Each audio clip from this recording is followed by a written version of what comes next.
আমরা অনেকে ফজিলত এবং তাৎপর্য না জানার কারণে অনেক গুরুত্বপূর্ণ নফল আমল আমরা ছেড়ে দেই। তার মধ্যে অন্যতম একটি হচ্ছে মাহে রমাদানের পরবর্তী মাস শাওয়ালের 6 রোজা।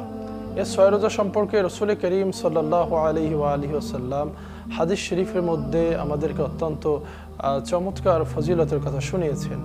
রাসূল করিম সাল্লাল্লাহু আলাইহি ওয়া আলিহি ওয়াসাল্লাম বলেন, কোনো ব্যক্তি যদি পবিত্র মাহে রমাদানের রোজাগুলো রাখে, এরপরে সে শাওয়ালের 6টি রোজা পালন করে, আল্লাহ সুবহানাহু ওয়া তাআলা এর বিনিময়ে তাকে পূর্ণ 1 বৎসর রোজার সওয়াব দান করবেন। সুবহানাল্লাহ।